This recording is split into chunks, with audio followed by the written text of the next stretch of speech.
Jadi bahwa prinsip adalah pokok dasar ya, di mana kita memiliki akidah, memiliki keimanan.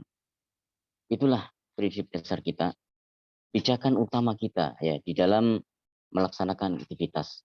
Dan di sanalah berangkat ya semua ya poros daripada kekuatan spiritual seorang muslim. Yang dengan prinsip dasar tersebut, maka ia akan mengenali ya, hal-hal yang boleh dilakukan apa saja, kemudian yang terlarang untuk dirinya apa saja. Kemudian realitas umat itu adalah apa yang kita lihat hari ini. Al-Quran yang diturunkan ya 14 abad yang lalu adalah sebuah panduan bagi kita, sebuah jalan yang kita tempuh. Karena dengan mengikuti panduan daripada Al-Quran itu, maka kita akan mendapatkan kebaikan-kebaikan yang sempurna.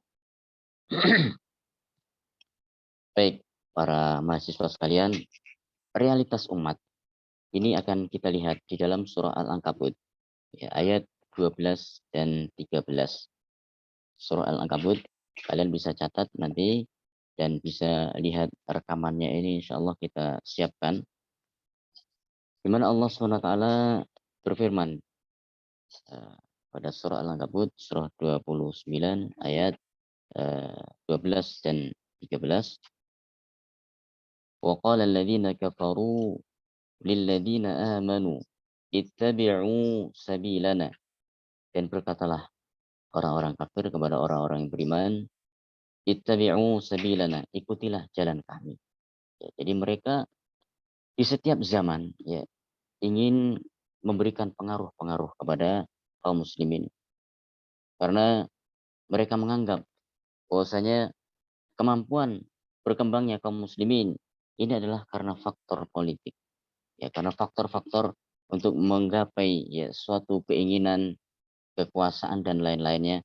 Namun ternyata Islam pondasinya adalah iman dan dakwah. Sehingga mereka memberikan iming-iming ya kepada kaum muslimin, ittabi'u sabilana, ikutilah jalan kami, wal nahmil khotoyakum. Tidak usah takut dengan dosa, maka dosa itu akan kami tanggung, kata mereka ya. Wa ma hum bihamilina min khotoyahum, padahal mereka tidak akan mampu ya memikul ya dosa-dosa orang-orang yang mengikuti mereka. Min syai'in, sedikit pun ya. Innahum lakadzibun, sungguh mereka itu adalah para pendusta. Jadi disinilah ketika Islam berjalan dari waktu ke waktu, ketika Islam diturunkan, mereka menghadapi kondisi jahiliyah. Ketika jahiliyah itu kemudian diberantas oleh Islam, maka muncullah kemudian jahiliyah-jahiliyah bentuk yang baru. Muncullah pengaruh-pengaruh untuk menjauhkan dari Islam. Dan ini terjadi di setiap waktu dan zaman. Kemudian ayat 13, wala yahmilunna athqalahum wa athqalam ma'a athqalihim. Dan sungguh ya mereka akan menanggung beban yang sangat berat sekali dengan menanggung dosa mereka sendiri dan dosa orang-orang yang mengikuti mereka. Wala yus'alunna yaumal qiyamati amma kanu yaftarun, dan mereka akan dimintai pertanggungjawaban terhadap apa yang mereka lakukan kelak pada hari kiamat. Jadi apa yang kita lakukan hari ini akan dimintai pertanggungjawaban oleh Allah Subhanahu wa taala. Dan realitas yang terjadi, maka kita akan melihat juga di dalam surah Al-Baqarah ya. Di dalam surat Al-Baqarah Allah Subhanahu wa taala berfirman, wa idza qila lahum ittabi'u ma anzalallahu qalu, di dalam surah Al-Baqarah ayat 170. 170. Dan ketika dikatakan kepada mereka, ittabi'u ma anzalallah, ikutilah apa yang diturunkan Allah Subhanahu wa taala. Qalu, maka mereka menyanggah, bal nattabi'u ma alfaina alaihi abana. Kami justru mengikuti apa yang kami peroleh dari warisan orang tua kami dulu. Padahal Islam adalah warisan Nabi. Islam adalah warisan para ulama yang mewarisi Nabi, bukan hanya sekedar warisan daripada keturunan saja. Ya. Awalau kana aba'uhum la ya'qiluna syai'a wa la yahtadun. Apakah mereka tidak memikirkan, tidak mengetahui bahwasanya nenek moyang mereka itu tidak memiliki ilmu tentang keislaman. Ya, wala yahtadun, dan tidak memiliki petunjuk tentang Islam. Maka disinilah para mahasiswa hebat sekalian, bahwa prinsip dasar kita di dalam beragama adalah kembali dua hal. Dua kalimat syahadat yang telah kita ucapkan, ya, yang telah diwariskan oleh kedua orang tua kita, yaitu bersyahadat atas nama Allah, bahwasanya kita berikrar Allah lah yang berhak untuk diibadahi. Kemudian bersyahadat bahwasanya Rasulullah SAW adalah utusan Allah, mengakui dan mengikrarkan bahwasanya hanya Rasulullah lah yang kita jadikan panutan dalam segala hal. Namun dalam realitas hari ini banyak manusia yang tidak mengenal hal tersebut, sehingga hendaknya kita mengembalikan, ya, kepada apa yang dibawa oleh Rasulullah Sallallahu Alaihi Wasallam.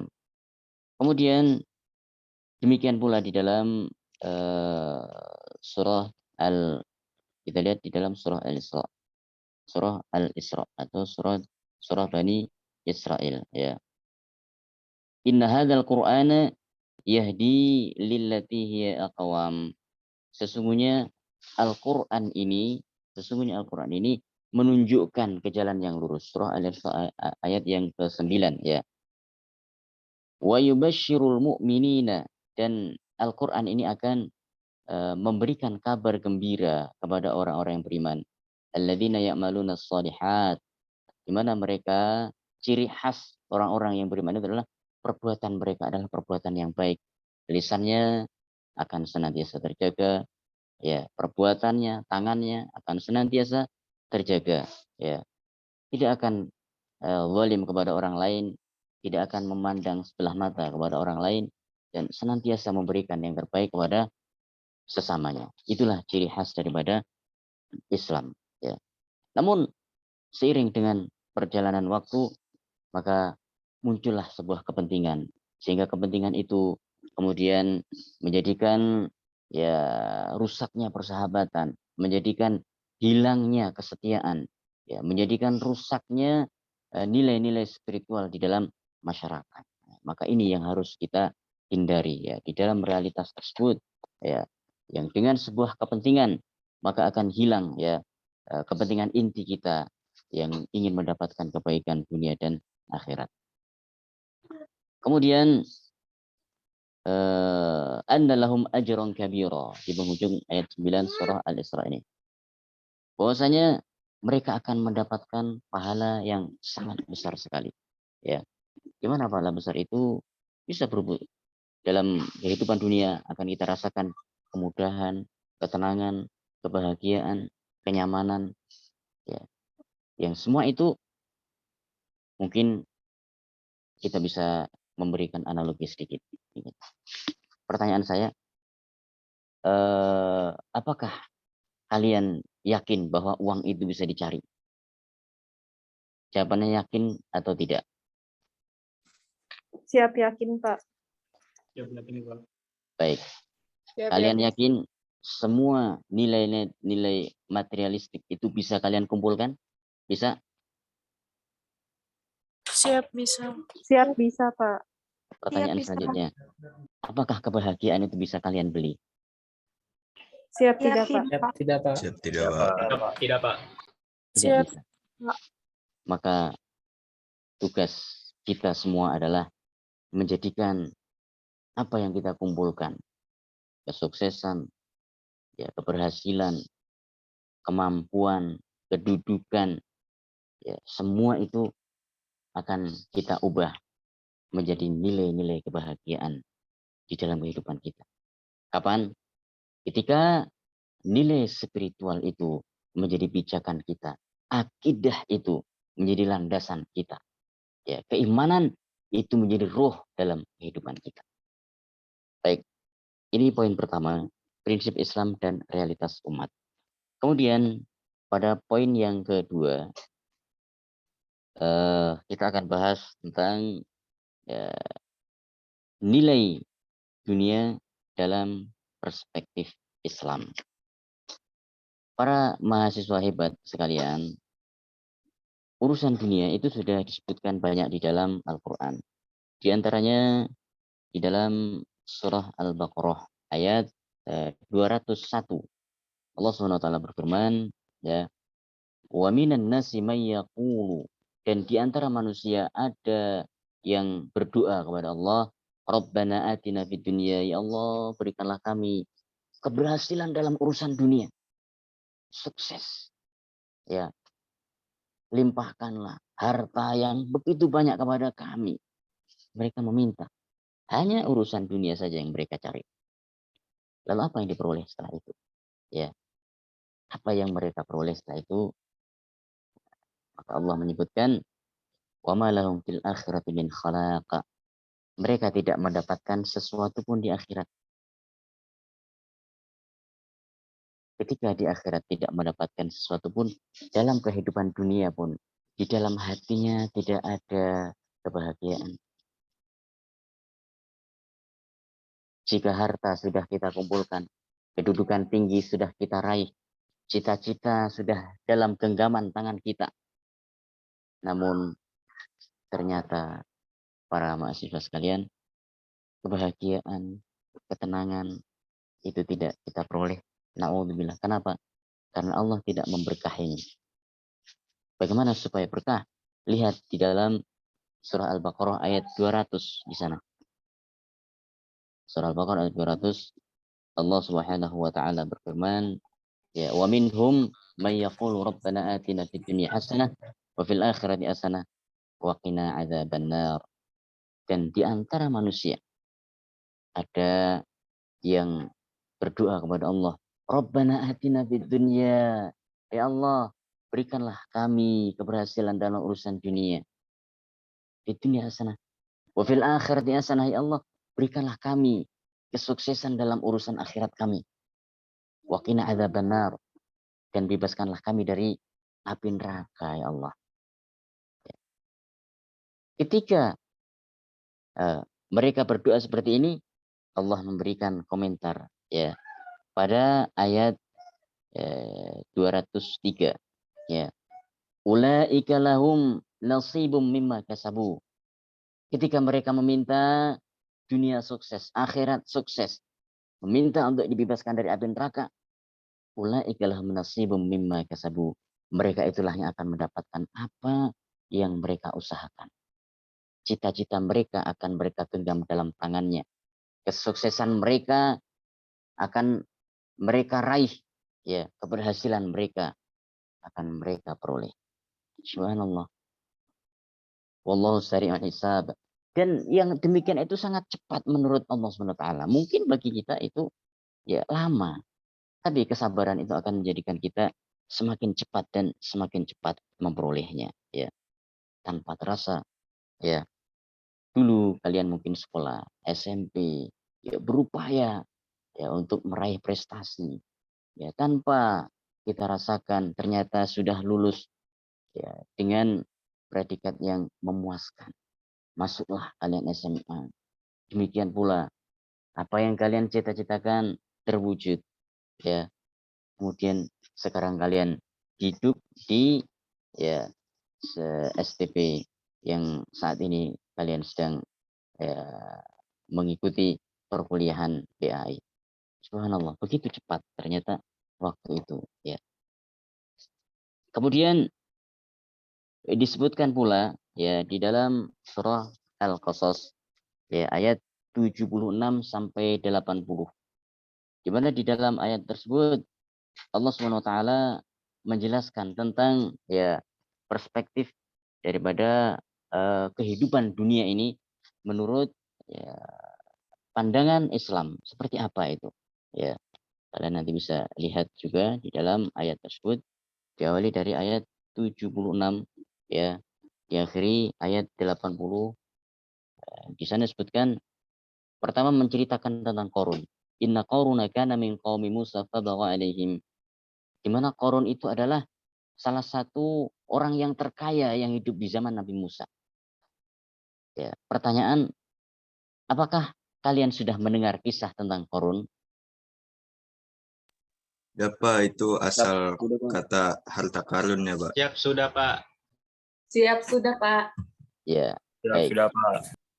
Masya Allah, ternyata kalian semua sudah mendengar kisah tentang Qarun. Jika sudah, maka di sini akan sedikit saya tambahkan kisah tentang Qarun. Ya, Qarun, ya, ada hubungan apakah antara Qarun dengan Fir'aun? Apakah kalian tahu? Jika tahu, silahkan jawab tahu. Jika tidak, silahkan jawab tidak. Tidak tahu Pak. Tidak tahu Pak. Ya, tidak tahu, Pak. Tidak tahu Pak. Tidak tahu, Pak. Baik, cukup. Ternyata sebagian besar dari kalian belum mengetahui hubungan antara Qarun dengan Fir'aun. Kalian harus tahu, Qarun adalah bendaharanya Fir'aun. Sekaligus ya menteri ekonominya siapa? Fir'aun. Ya. Kisah Qarun ini menunjukkan kehebatan Fir'aun. Namun kekayaan Qarun, kehebatan Fir'aun dihancurkan semuanya oleh Allah SWT karena sebuah kesombongan. Ya. Maka kita tidak boleh sombong. Disinilah nilai-nilai spiritual berperan dalam kehidupan kita. Ya. Menunjukkan jika menteri ekonomi, jika bendaharanya saja kayanya seperti itu sehingga kalian mengenal dengan harta karun, asal nama Qarun yang ditenggelamkan Allah SWT ke dalam bumi, maka rajanya pada zaman itu yaitu Fir'aun tentu lebih kaya dan lebih hebat daripada Qarun. Karena tidak mungkin seorang ajudan akan lebih kaya daripada rajanya sendiri. Ya.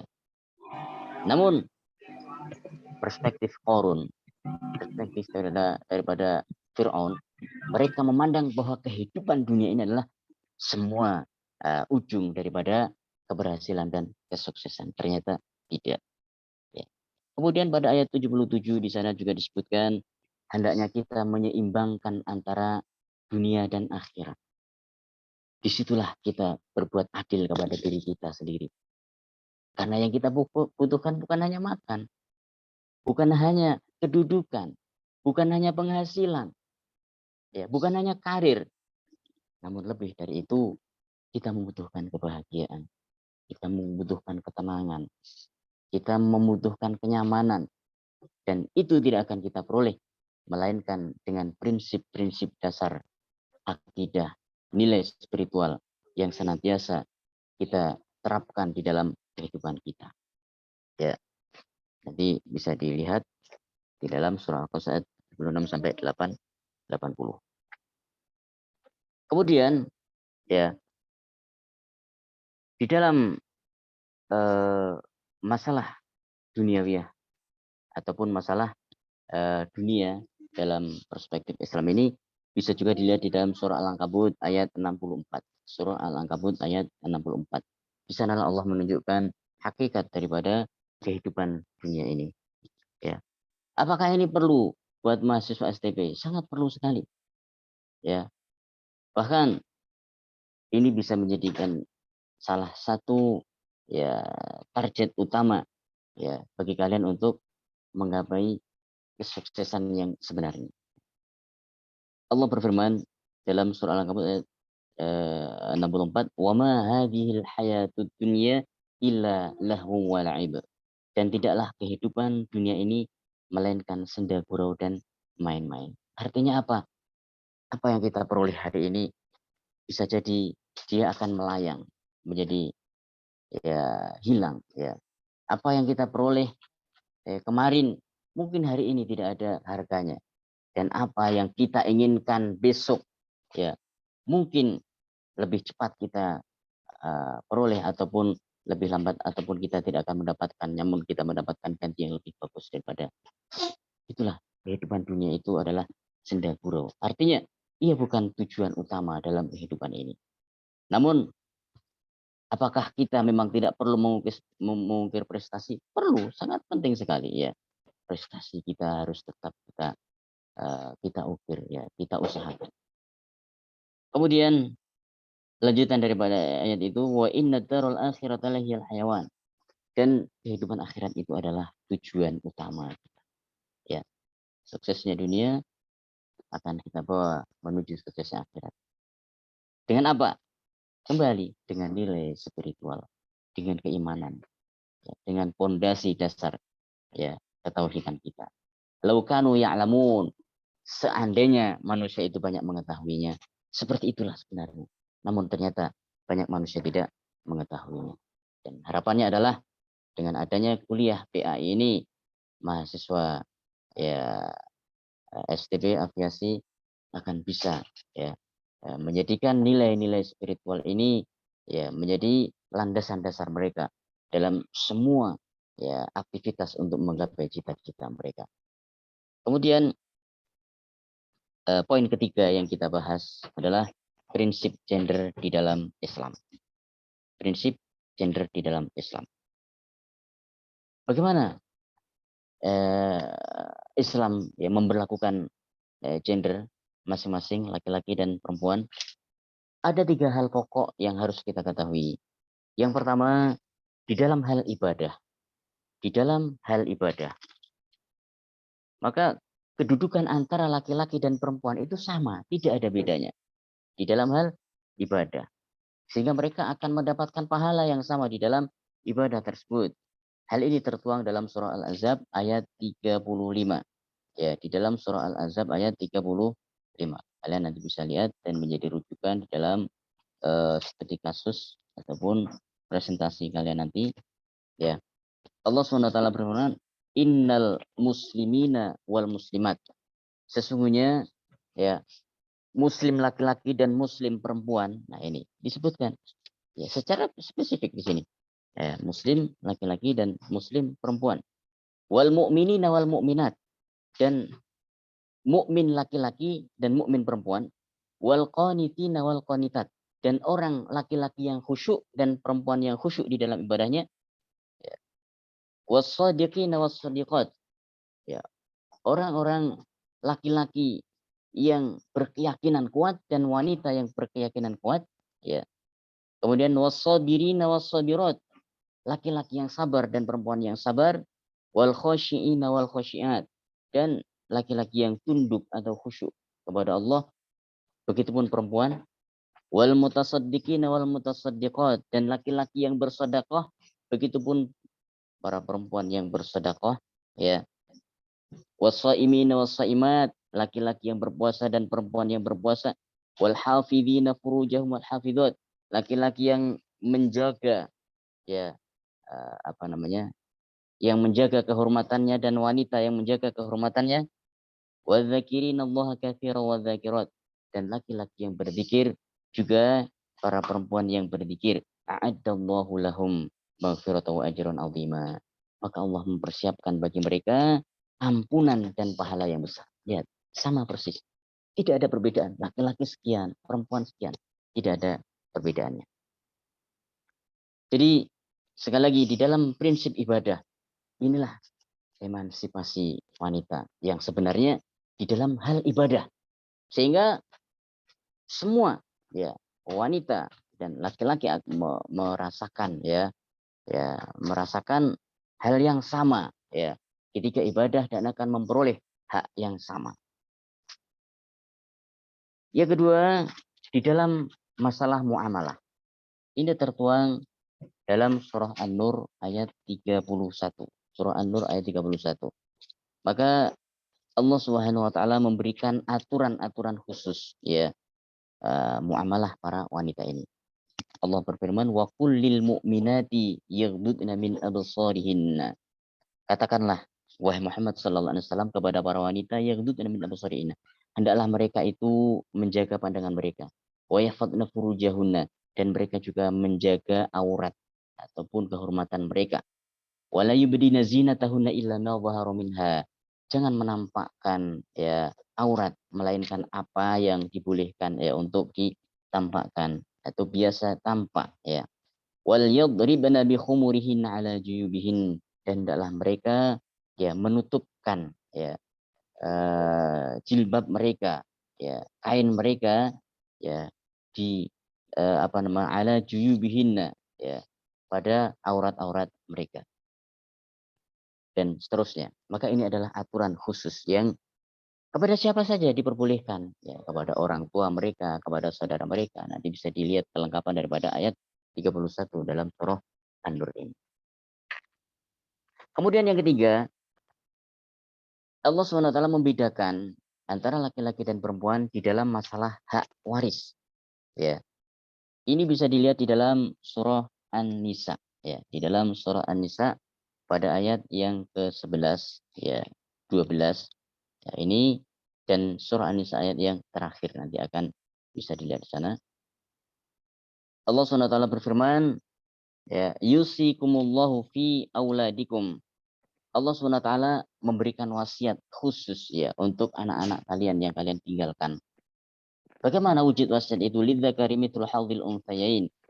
Bagi anak, ya, laki-laki, dia akan mendapatkan 2 kali bagian anak perempuan. Fa in kunna nisaan fawqa thnataini falahunna thulutsa ma tarak. Kalau seandainya jumlah, ya, anaknya semuanya wanita dan lebih dari 2 orang anak wanita, maka thulutsa ma tarak. Mereka akan mendapatkan 2/3 dari harta, ya.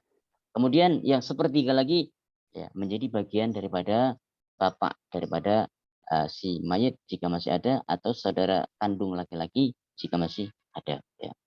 Maka jika semua ahli waris laki-laki sudah tidak ada semuanya, akan dimasukkan ke dalam baitul mal. Kemudian wa in kanat wahidatan falahan nisf. Kalau anak perempuan itu hanya tunggal saja, maka bagiannya adalah, ya, separuh dari harta yang ditinggalkan orang tua. Wali abawahi likulli wahidin minhum as-sudus mimma taraka in kana lahu walad.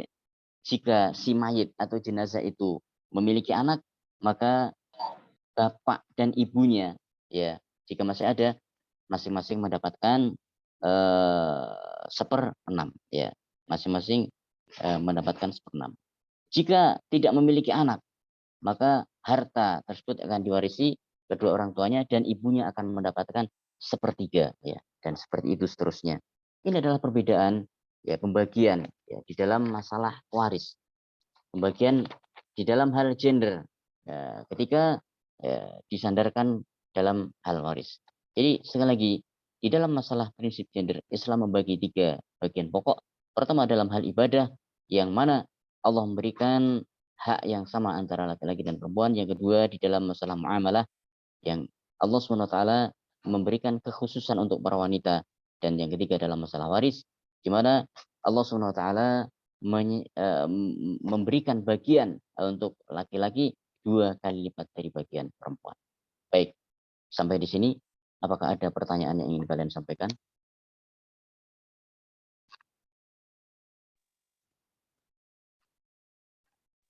Siap, Siva ingin bertanya, Pak. Silakan. Kan yang di awal itu kedudukan antara laki-laki dan perempuan itu sama ya, Pak? Betul. Nah, di yang dalam hal kedua, ibadah. ya, yang kedua itu muamalah wanita, wanita itu harus menundukkan pandangannya. Betul. Nah, apakah tidak ada juga gitu, Pak, di Al-Quran untuk memerintahkan laki-laki agar menundukkan pandangan mereka gitu? Ya. Terima kasih, Ya. Pak. Ya. Apakah ada di dalam Al-Quran perintah untuk laki-laki? Ada. Di dalam surah An-Nur ayat 30. Ya, untuk wanita ayat 31, untuk laki-laki di dalam ayat berapa? 30. Ya, persis ayat sebelum ayat ini. Demikian ya. Siap, baik Pak. Terima kasih, Pak. Kembali. Baik. Pertanyaan kedua, silakan.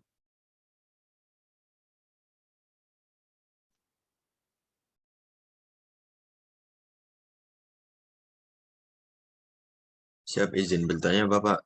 Silakan. Untuk di surat An-Nur 30 sama 31 itu kan udah ditentuin ya Pak, mau laki-laki mau perempuan, pandangannya harus dijaga Pak. Betul. Nah, kalau misalkan lewat online nih Pak, lewat video call gitu, saling pandangan mata itu dosa nggak Pak? Ya, pertanyaan yang bagus. Apakah hal itu akan menyebabkan dosa? Ya, mahasiswa yang dimuliakan Allah. Jadi luar biasa. Di dalam hukum langsung maupun live, semua itu akan berlaku.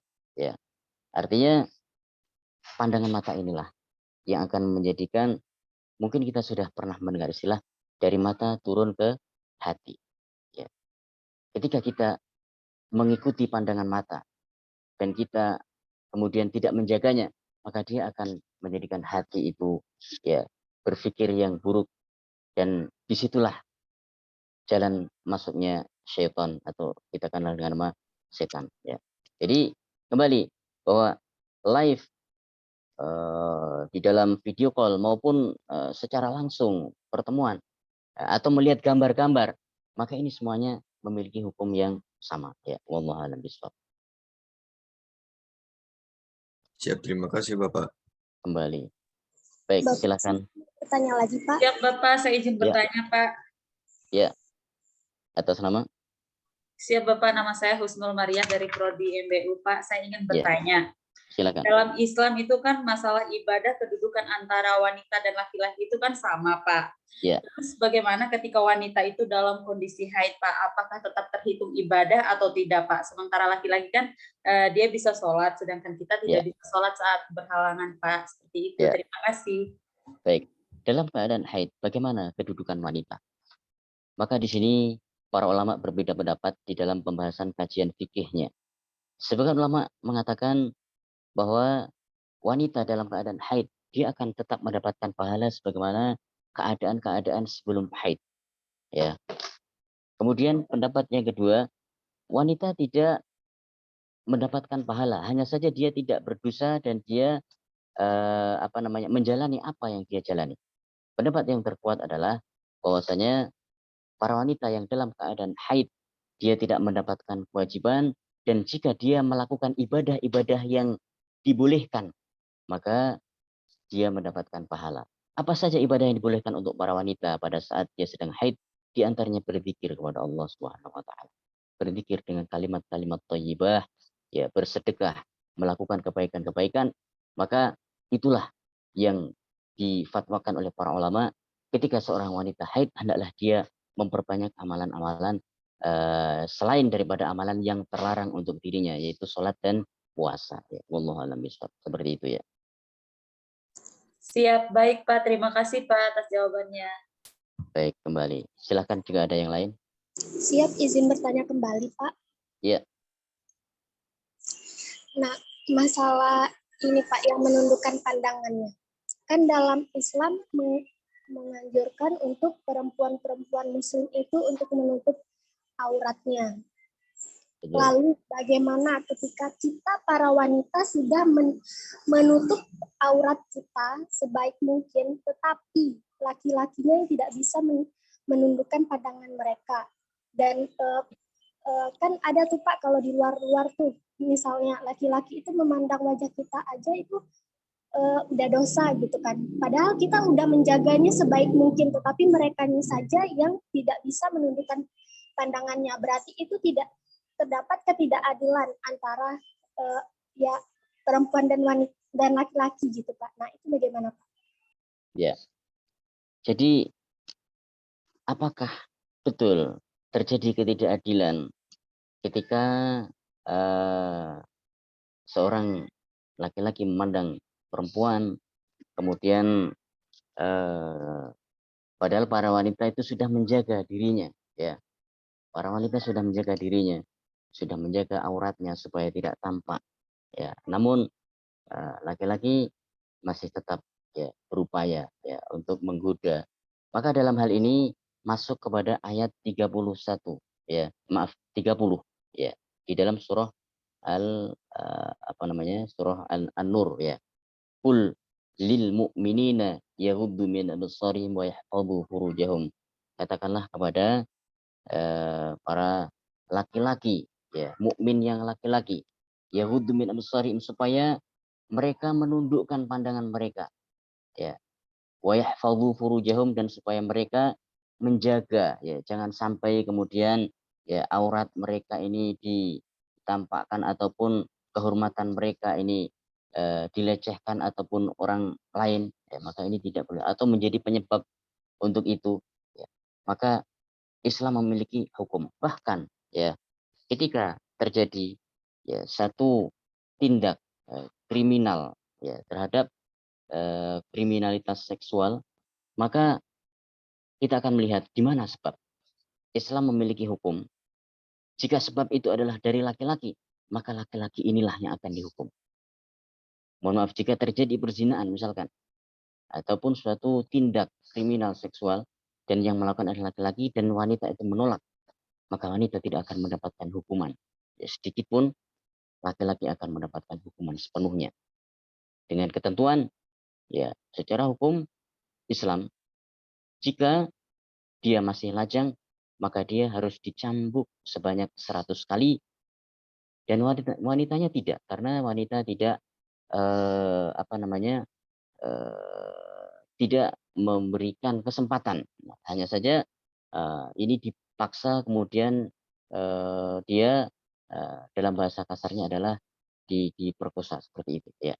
Maka dalam keadaan seperti ini, ya, laki-laki akan mendapatkan hukum 100 cambuk dan diasingkan selama 2 tahun, dan ditambahkan bagi orang tersebut hukuman yang bernama ta'zir, yaitu hukuman yang tidak tercantum di dalam Al-Quran dan As-Sunnah, namun disepakati para ulama bahwa itu akan menjadikan dia jera. Adapun di Indonesia, maka hukumnya diserahkan kepada yang berwajib, yaitu pemerintah yang telah menentukan hukum dan undang-undang tersebut. Ya. Demikianlah jika penyebabnya adalah laki-laki itu sendiri. Jadi saya rasa itu sudah cukup adil, dan wanita tidak mendapatkan hukuman maupun dosa karena dia seorang korban, ya. Wallahu a'lam bishawab. Mohon maaf nih Pak, saya ingin bertanya. Pak. Silakan. Pak, saya ingin bertanya nih. Kan Ya. terkadang kan kalau wanita itu percuma ya Pak. Kalau bilang percuma itu istilahnya dia pakai kerudung tapi dengan berpakaian baju yang ketat, itu hukumnya gimana Pak? Ya. Ini pertanyaan yang bagus sekali. Bagaimana wanita yang berkerudung namun menggunakan baju yang ketat? Maka hendaknya ini kita hindari, ya. Kita hindari. Karena para ulama Islam seperti Imam An-Nawawi rahimahullah ta'ala, salah satu ulama yang terbesar di dalam mazhab Syafi'i, mazhab yang dianut oleh kebanyakan mayoritas masyarakat Muslim Indonesia, bahkan ditetapkan sebagai mazhab resminya pemerintah Indonesia, yaitu mazhab Syafi'i. Bahwasanya Imam Nawawi ini mengatakan ada 3 sifat wanita, 3 sifat pakaian wanita nanti yang terlarang, ya. Yang pertama ketat, kemudian yang kedua transparan, kemudian yang ketiga satu ketat, dua transparan, yang ketiga terbuka sebagian yang lain dan tertutup sebagian yang lainnya. Ya. Jadi ini tidak boleh, ya. Bahkan kalau kembali kepada fatwa Imam Syafi'i sendiri lebih tegas lagi, itu adalah haram hukumnya, ya. Wallahu a'lam bishawab. Siap, izin bertanya Pak. Ya, silakan. Tadi kan Bapak menyebutkan dalam surat Al-Qasas ayat 77 tentang menyimbangkan dunia dan akhirat Pak. Iya, betul. Nah, bagaimana itu Pak caranya agar kita, kan kita masih muda gitu Pak, pengen jadi kayak sukses gitu Pak, cuma nggak lupa gitu sama akhirat Pak. Gimana Pak caranya Pak? Ya. Baik. Bagaimana Anda yang masih muda-muda? Tentu jauh lebih sulit. Ya, bagi orang-orang yang sudah lebih senior seperti saya dan yang lain-lain, ya mungkin karena godaannya lebih tingkatnya berbeda, ya. Jadi yang pertama berawal dari keinginan, dan jangan dianggap, ya, bahwasanya ketika, ya, seorang sebentar, saya mengkondisikan karena ini baterai agak low di sini. Maaf, tunggu sebentar.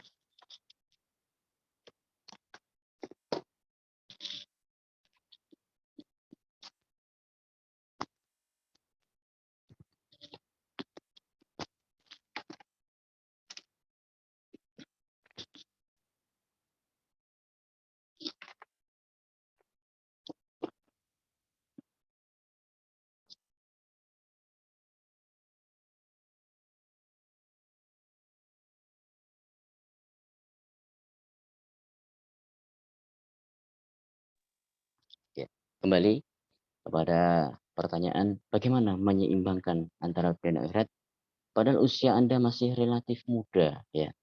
Usia Anda masih relatif muda. Jadi yang pertama dikembalikan kepada niat dan tekad kita bagaimana ya. Ini akan sangat berpengaruh sekali. Karena satu keinginan ya akan terwujud menjadi sebuah kenyataan ketika seseorang menempuhnya. Yang kedua, kita kembali kepada sejarah masa lalu. Ya, banyak ya, kaum muda ya yang sukses dalam urusan dunia dan akhiratnya di kalangan para sahabat. Siapakah di antaranya? Di antaranya adalah sahabat Abdurrahman bin Auf radhiyallahu taala anhu yang luar biasa. Beliau memberikan sumbangan yang luar biasa. Ya, hampir setiap tahun ya lebih dari 1.000 dinar yang dia sumbangkan kepada kaum muslimin. Padahal 1.000 dinar itu berapa? 1 dinar 4,25 gram emas. Ya, dikalikan 1.000. Jika 1 gramnya itu 1 juta atau 900.000, maka kalian tinggal mengalikannya. Berapa jumlah semuanya? Dan ingat, dia adalah sahabat yang tergolong muda. Ya, tergolong muda. Usianya pada saat memulai usaha baru belasan tahun. Namun, dia kemudian menjadi sukses. Ya, dalam urusan dunianya, dalam urusan akhiratnya, ia termasuk ahli surga. Subhanallah. Kenapa bisa demikian? Kembali, karena ia senantiasa ya di dalam segala aspek kehidupannya ia landaskan dengan nilai-nilai spiritual yang ia pelajari langsung dari Rasulullah Shallallahu Alaihi Wasallam. Ya, kemudian yang ketiga doa. Tentu jika kalian masih punya orang tua, doa orang tua kalian ini akan sangat ya menentukan ya. Mintalah doa kepada orang tua kalian. Karena doa dari orang tua itu ya sangatlah mustajab ya, akan dikabulkan Allah Subhanahu wa taala. Kemudian yang keempat ya berusaha sekuat tenaga ya untuk memperbaiki diri dengan nilai spiritual. Dimulai dari hal yang terkecil ya. Kalau kita mungkin mengistilahkan dengan 4M ya. Yang pertama mulai dari dalam hati. Yang kedua mulai dari hal yang terkecil. Kemudian yang ketiga, mulai membiasakan hal yang bermanfaat. Yang keempat, ya, mulai sekarang juga kita tidak menunda-nunda waktu. Ya, wallahu a'lam bishawab. Saya rasa itu. Siap, baik Pak. Terima kasih Pak. Kembali. Silahkan jika ada pertanyaan yang lain boleh sampaikan. Saya ingin membahas yang tadi, Pak. Kan tadi kata Bapak, kalau terjadinya pelecehan terhadap wanita, Ya.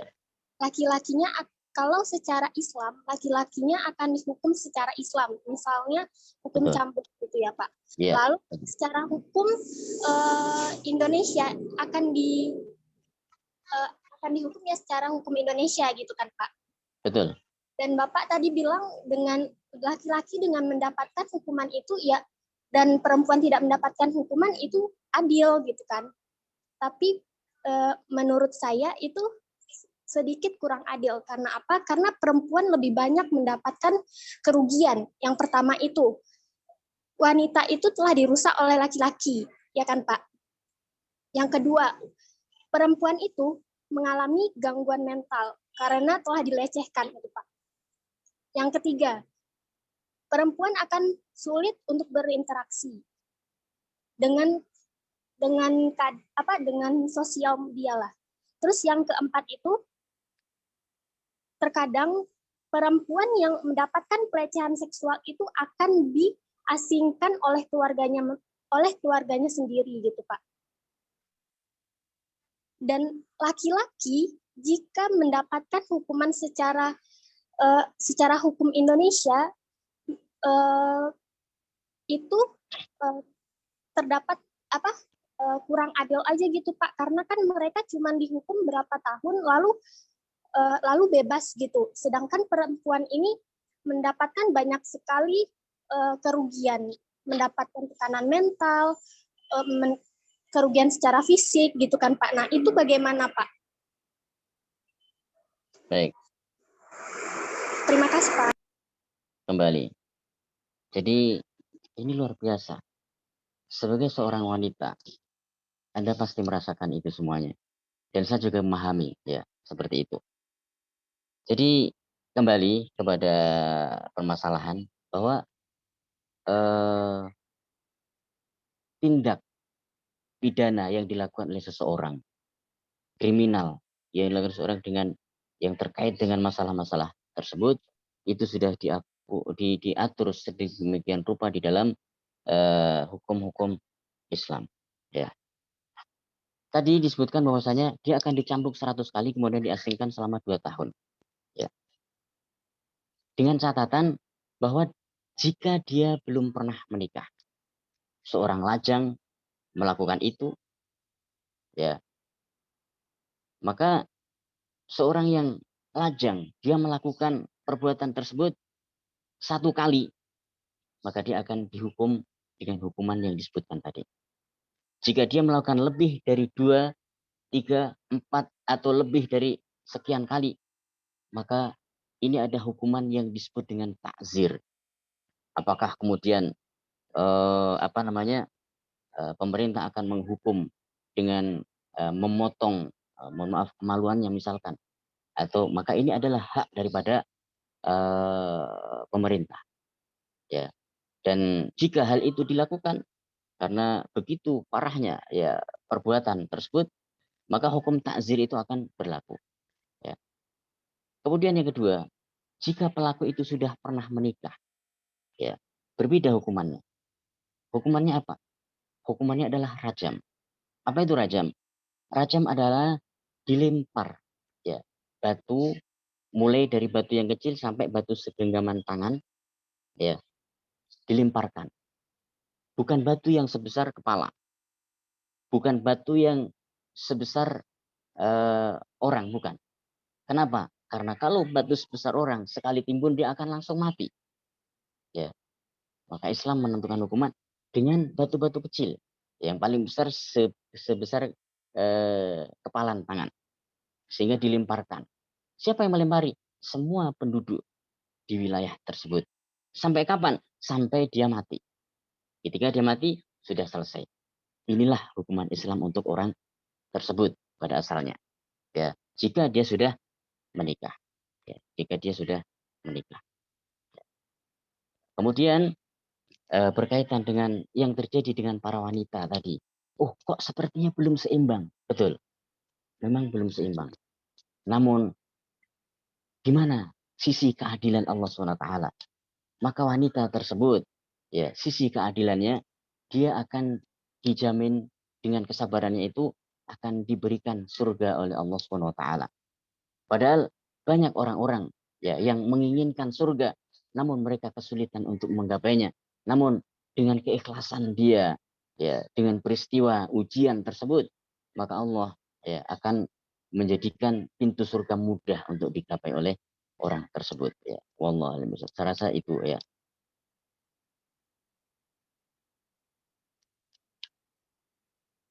Baik, Sip, Pak. Tapi Pak, silakan. ya Pak. Tapi kalau seandainya perempuan cuman mengandalkan ikhlas doang itu kayak ya udah berarti dia nggak memperjuangkan hak dia gitu Pak. Kita kan sebagai perempuan juga harus memperjuangkan hak kita gitu ya Pak. Sedangkan secara hukum Al-Qur'an itu ya ada penjelasannya secara hukum Al-Qur'an, tetapi belum ada penerapannya di Indonesia sendiri, dan hukum Indonesia sendiri juga terdapat ketidakadilan terhadap perempuan-perempuan yang mengalami pelecehan seksual begitu Pak. Ya, terima kasih Pak. Iya, betul sekali. Memang dinilai dari segi hukum, ya mungkin para aparatur hukum sudah mempertimbangkan entah landasannya apa. Padahal jika digunakan hukum Islam itu, maka semuanya akan selesai. Tapi kemudian berkaitan dengan masalah ikhlas, maka kita jangan berbicara bahwasanya hanya mengandalkan keikhlasan. Subhanallah, keikhlasan akan luar biasa sekali. Ya, pengaruhnya itulah nilai spiritual yang tertinggi di sana, ya. Sehingga teori-teori spiritual yang kita pelajari, nilai-nilai agama yang kita dalami, ya, itu tidak hanya tertuang ya di dalam catatan-catatan kita, tidak hanya melekat di dalam pemahaman kita, namun sebuah indikator keberhasilan seseorang di dalam ya bertauhid, ya seseorang ya beriman, maka di situ dia akan ya mengikhlaskan dirinya, ya menyerahkan dirinya sepenuhnya kepada Allah Subhanahu wa taala dan meyakini bahwa ada suatu hukum ya yang Allah tetapkan, bahwa di sana ada suatu kebaikan-kebaikan. Ayatnya sudah kita hafal, fa inna ma'al usri yusra.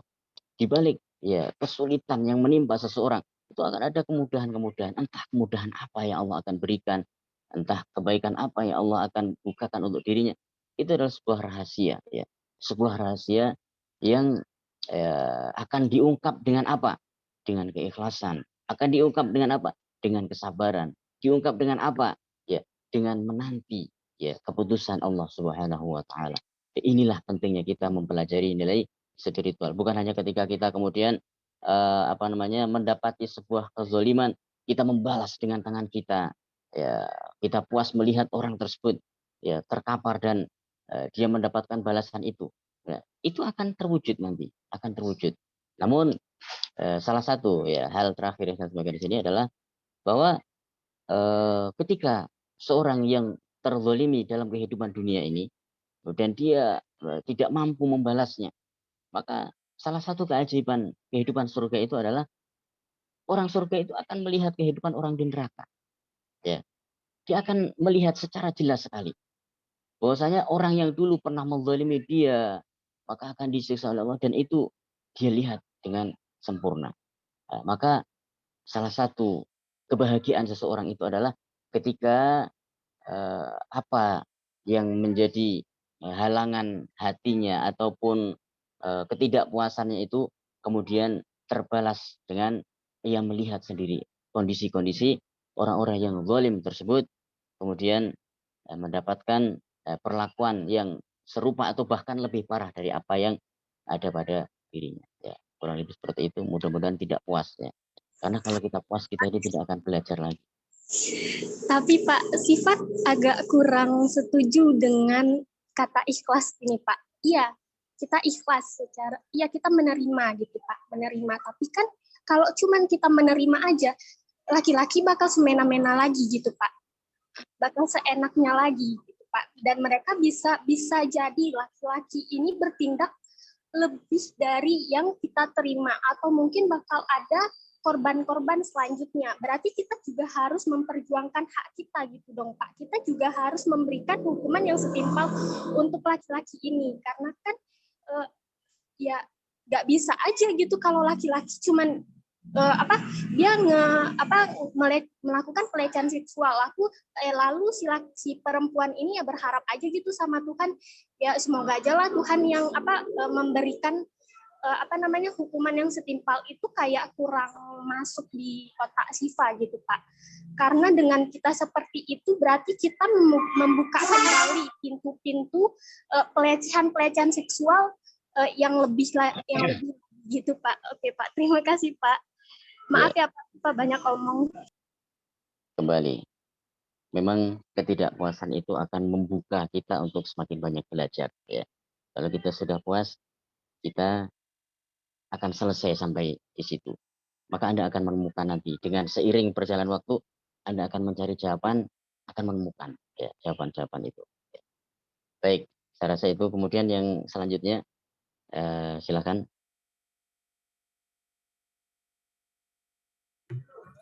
Siapa izin bertanya, Pak? Ya. Ya, ini terkait sama hak waris, Pak. Ya, silakan. Ya, jadi kan di Islam tentang hak waris itu antara laki-laki dan perempuan kan sudah diatur ya, Pak. Betul. Bagian-bagiannya. Nah, cuman kan yang kita tahu nih, yang saya tahu dari berita beberapa waktu yang lalu, Pak, kan sempat ada anak perempuan, anak pertama yang menggugat ibunya, Pak. Karena hak waris. Nah, itu hukum dalam Islamnya apa ya, Pak? Terus hukuman yang dia dapat itu seperti apa gitu, Pak? Ya. Jadi kasus ini adalah kasus aktual yang terjadi di sekitar kita. Ya. Ketika ada seorang wanita yang menggugat ibunya, subhanallah. Maka saya katakan di sini menggugat orang tua itu adalah suatu kedurhakaan, ya. Kita tidak boleh melakukannya. Apapun alasannya. Walaupun orang tua itu berbuat zalim kepada kita, betul. Mungkin di sini kita juga akan mengatakan, oh tidak adil Islam itu. Tapi Islam adalah agama yang paling adil. Sehingga Nabi SAW mengatakan, jika saya dikatakan tidak adil, maka siapa lagi yang akan berbuat adil di muka bumi ini? Ya, subhanallah. Jadi ada kewajiban orang tua dan kewajiban anak. Kewajiban orang tua adalah memelihara anak, kemudian mendidik anak, yang membesarkan anak. Inilah kewajiban. Kewajiban anak berbakti kepada orang tuanya, ya, berbuat baik kepada orang tuanya. Jadi dalam kasus seperti ini tidak boleh, ya, dalam pandangan Islam itu tidak boleh. Oh, tapi dia memberikan argumentasi yang cukup kuat sehingga ibunya seharusnya itu memang mengalah, misalkan. Tidak. Ada sebuah kasus di zaman Nabi SAW ketika seorang mengatakan kepada Nabi, wahai Rasul, orang tua saya ini suka ngambil, ya, duit saya diambil ini. Maka Nabi SAW mengatakan kepada orang itu, anta wa maluka li abika. Kamu dan orang tua kamu itu, kamu dan hartamu itu milik orang tua kamu. Jadi seperti itu, ya. Tidak diperbolehkan, ya. Bahkan walaupun dia dirugikan dengan pembagian tersebut, maka ini tetap tidak diperbolehkan. Dan ini sebagai pelajaran bagi Anda semuanya, bagi kita semuanya, bagi anak yang masih memiliki orang tua. Betapa banyak orang-orang yang sudah tidak memiliki orang tua. Saya saja, ya, yang sudah tidak memiliki orang tua, apalagi lebih dewasa daripada kalian, ini masih berandai-andai seandainya orang tua kita masih ada, ya kan? Lalu bagaimana mungkin kemudian yang sudah yang masih ada, ya, yang masih ada itu kemudian kita sia-siakan, ya. Wallahu a'lam bishawab, ya. Itu tidak diperbolehkan, ya. Seperti itu.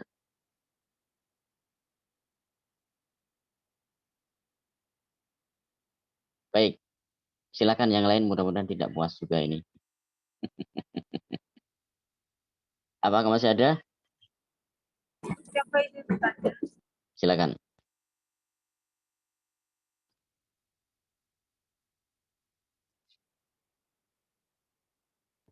Ini yang saya tadi agar yang tentang warisan.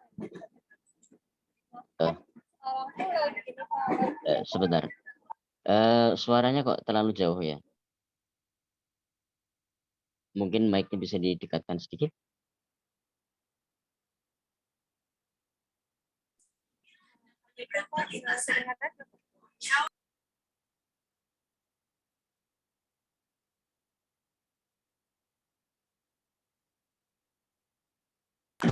Halo Pak, kedengaran nggak Pak? Ya, sekarang sudah mulai jelas. Ini sama kayak yang tadi Afgan tentang pembagian warisan ya Pak. Ya. Kan sekarang tuh lagi ada berita tentang pembagian ada orang tua yang yang nggak pernah ngurus anaknya, tapi saat anaknya ini meninggal itu dia heboh gitu Pak, ngurusin harta warisan anaknya gitu Pak. Sedangkan si anaknya ini udah punya anak gitu Pak. Dan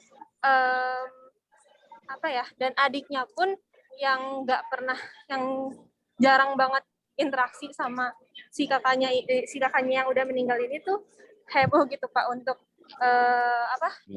ngurusin warisannya Pak. Nah, menurut Bapak tuh kalau misalnya seperti itu pembagian warisannya kan kalau kayak gitu orang tua juga dapat ya Pak. Nah, tapi si orang tuanya ini nggak pernah ngurusin dia Pak. Jadi gimana itu Pak? Ya. Jadi ada 3 sebab daripada pembagian waris di dalam Islam itu. Sebab yang pertama adalah pernikahan. Seorang yang menikah, si A, ya, seorang yang kaya raya, misalkan, ya, kemudian menikah dengan si B. Begitu akad nikah selesai, si A meninggal. Maka si B ini, ya, sebagai suami atau istrinya, dia mendapatkan warisan daripada si A. Walaupun belum pernah menyentuhnya karena baru dinikah, misalkan. Ini sebab yang pertama. Sebab yang kedua, seorang menerima warisan adalah karena nasab, keturunan. Ya. Seorang yang kemudian ya, melahirkan, ya, seorang laki-laki yang menikah, ya, kemudian mempunyai anak dari wanita yang dinikah tersebut, kemudian anak tersebut dibesarkan, sukses, si laki-laki ini pergi meninggalkannya, misalkan, atau perempuan ini pergi meninggalkannya, misalkan saja, antara dua itu, antara laki-laki atau perempuannya yang meninggalkan, anaknya sukses, kemudian meninggal. Setelah meninggal datang lagi, apakah dia mendapatkan warisan? Betul, mendapatkan. Kenapa? Karena nasab. Ya. Yang ketiga, karena wala. Dan ini sangat sedikit sekali masalah wala ini. Apa itu? Perbudakan. Yaitu budak yang dibebaskan. Ketika seorang tidak ada lagi ahli waris, maka mantan budak yang dibebaskan tersebut akan menjadi salah satu ahli waris daripada orang yang meninggal. Sehingga yang populer sekarang hanya 2 tersebut. Ya. Namun dalam kompilasi hukum Islam, ya, ada beberapa hal yang ditambahkan di sana berkaitan dengan hukum waris. Ya. Di antaranya adalah pembagian antara suami istri, ya, disebutkan ada harta gono gini dan lain-lain di sana, sementara dalam Islam itu tidak disebutkan. Ya, kembali kepada pertanyaan, apakah ya dia mendapatkan warisan ya dari anaknya yang meninggal tersebut, ya, padahal dia tidak ngurus sudah lama. Kalau memang secara nasab itu adalah anaknya, maka dia mendapatkan warisan. Itu di dalam pandangan Islam. Walaupun tidak ngurus dia, walaupun tidak mengurusi, ya. Loh, kok tidak adil seperti itu? Maka ketika itu dinyatakan tidak adil, maka bisa protes. Di Indonesia memiliki hukum-hukum, maka bisa menggunakan hukum Indonesia jika memang itu masih diberlakukan, ya. Wallahu a'lam bishawab. Saya rasa seperti itu.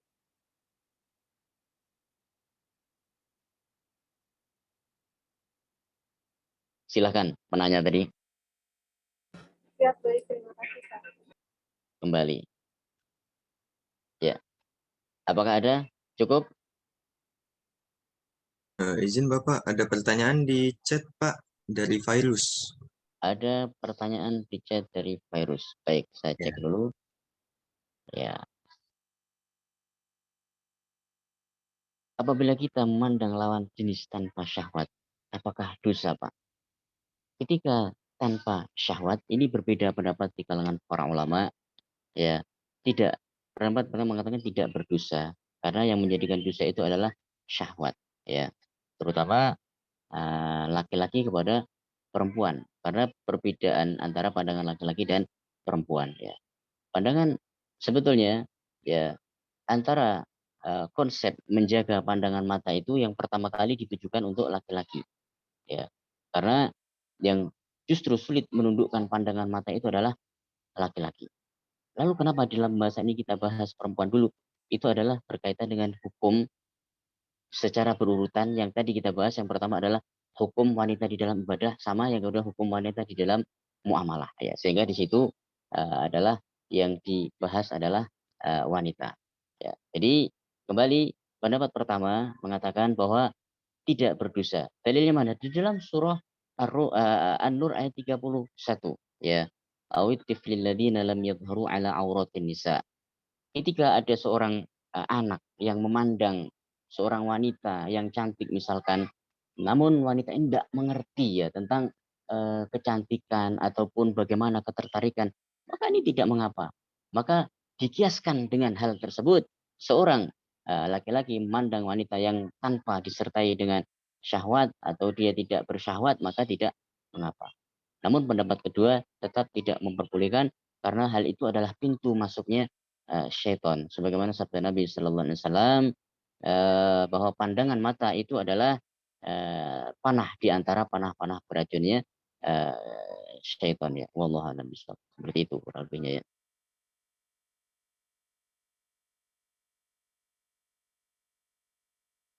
Masih ada? Ya, cukup ya.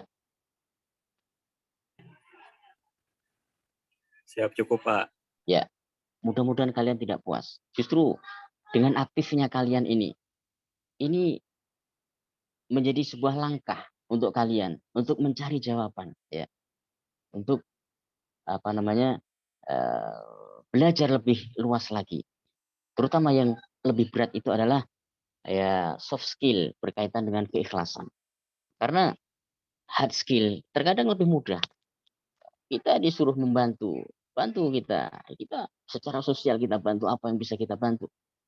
Nah, namun secara soft skill ya, soft amal gitu kan, hard amal dan soft amal, kita mungkin sulit membangkitkan keikhlasan, kesabaran, kesadaran ya. Kenapa Anda mengikuti? Mungkin karena sebuah sistem saya harus melakukan ini dan itu ya. Tapi dengan adanya kasus-kasus ini maka menjadikan kita ya belajar ya dan semakin bersikap dewasa dan berusaha untuk bijaksana bagaimana kita ini bertindak dan bagaimana upaya kita untuk menghadapi kasus-kasus yang serupa. Mungkin saya tutup di sini jika sudah tidak ada pertanyaan. Kasus yang mungkin kalian sudah dengar ya di sebuah pesantren di Bandung ini ya bukan dilakukan oleh kaum muslimin. Dia adalah memiliki pemahaman yang di luar pemahaman Islam ya, yaitu pemahaman Syiah yang mirip dengan Islam ya. Bahkan kalian bisa melihat ya status-status daripada pembesar-pembesar ya, Syiah di Indonesia bahwasanya mereka mengatakan bahwa Tuhan yang menurunkan ya apa namanya kitab kepada Muhammad itu bukan Tuhan yang menurunkan kitab kepada Ali atau yang memberikan wahyu kepada Ali. Jadi seperti itu ya. Sehingga sempat saya mengkritisi ya beberapa media sosial yang menyatakan bahwa ini adalah tindak perbuatan orang Islam. Bukan, orang Islam insya Allah akan terjaga karena Islam tidak memiliki akidah seperti itu. Dan apa yang mereka lakukan ini itu bersumber dari akidah mereka, keyakinan mereka bahwa itu adalah hal yang dibolehkan. Ya. Islam melarang dan mengutuk sebesar-besarnya perbuatan tersebut. Ya, wallahu a'lam bishawab. Saya rasa ini ya. Dan terakhir menyampaikan tugas ya, silakan dibentuk kelompok masing-masing secara internal ya. Dibagi menjadi 3 kelompok. Kelompok pertama nanti akan membahas prinsip Islam ya dan realitas umat. Kemudian yang kedua ya nilai dunia dalam perspektif Islam. Kelompok ketiga membahas prinsip gender. Ya, silakan pekan depan akan dipresentasikan oleh jubir kalian masing-masing. Jelas? Siap, jelas Pak. Jelas, Pak.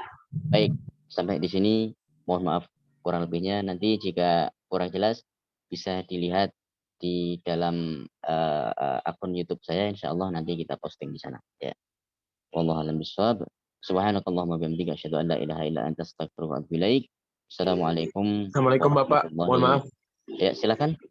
Tadi saya lupa absen, Pak. Oh ya, baik. Bagi Ya. yang lupa absen silakan menghubungi saya ya. Nanti insya Allah kita bantu ya. Baik, Cukup? Bapak. Tidak ada yang lain? Atas nama siapa ini? Muhammad Farezi Vieno, Pak. Iya, nanti bisa Jabri ya. Ya, Bapak. Wallahu a'lam bishawab. Assalamualaikum warahmatullahi wabarakatuh. Waalaikumsalam. Waalaikumsalam warahmatullahi wabarakatuh.